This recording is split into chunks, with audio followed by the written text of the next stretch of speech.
Hi boys and girls, it's me, and we're in repair layer, and I'm going to share something with you shortly. Hey listen, I hope everybody had a really nice Thanksgiving, and hopefully you didn't have too much turkey.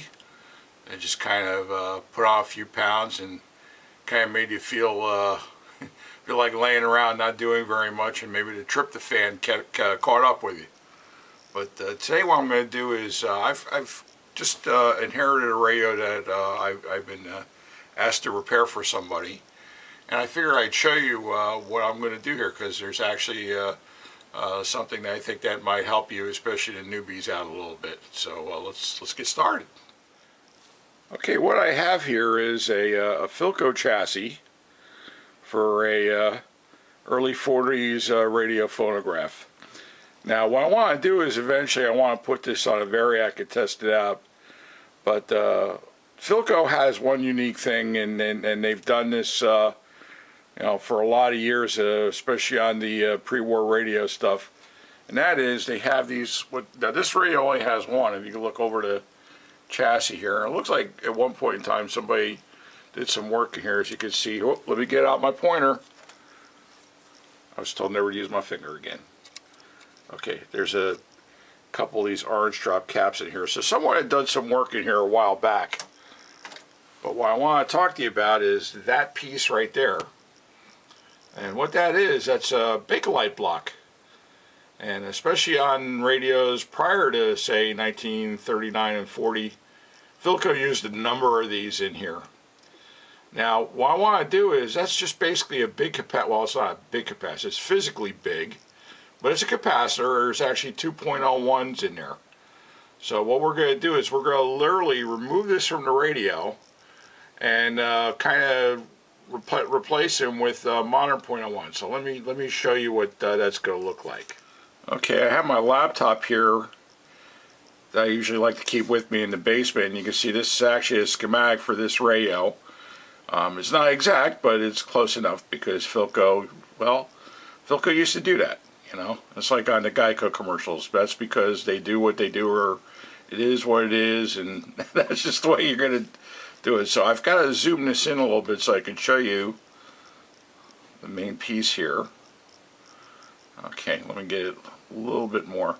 Now what this is, here's the, let me get a pointer, excuse me. Alright, let me get the point. Right there, okay, there's our input power right there where the plug is, okay, and it goes back. I'd have to move this over a little bit.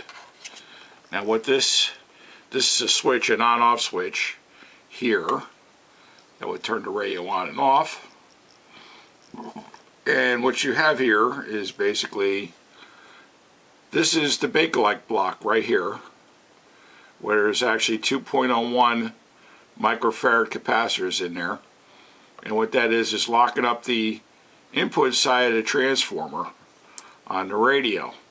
Well, with these guys being impregnated in tar, I'm not even going to test them. We're just going to flat out change them and put modern ones in there. So anyway, let's get started.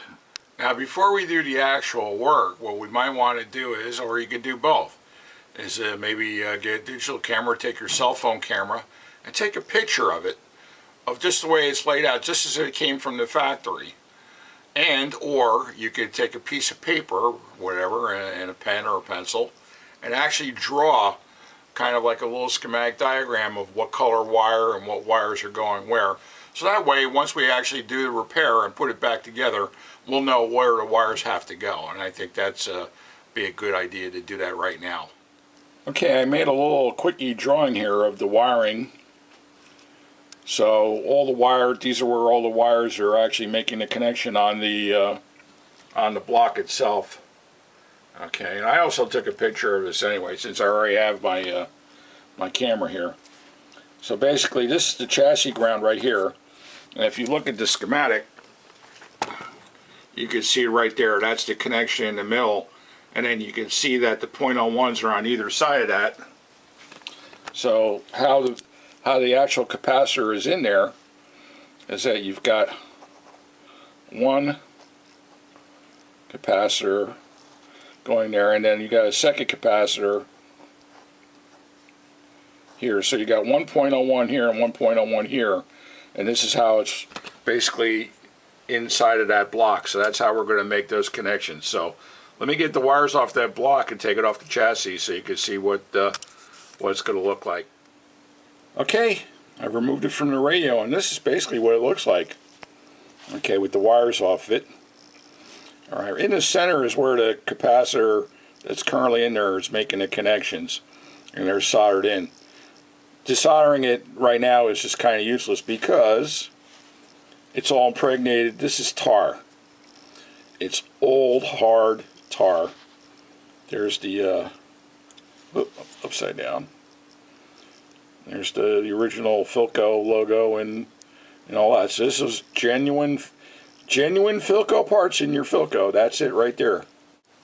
Okay, so now you might be asking yourself, all right, you've gotten this far with it. How are you gonna get the tar out to get to the caps? Good question. I've done different ways of doing this, so I think I'm going to kind of experiment this time and try something a little bit different. Okay, this is the slop sink in my basement, and I've taken a pail here, and I've put some hot water in it. Not real hot, like boiling hot, but hot, from the tap hot. I'll let it sit in that water a little bit, and maybe from the heat, it might warm up the Bakelite enough that it could make the tar easier to get out. And what my thoughts are is, I'm going to leave it in there for about 10-15 minutes, and then I'm going to take a wood screw, put it right into that tar, and then maybe grab a piece of pliers and see if it'll pull out. So this is the first time I've ever done this, so we're just going to give it a shot.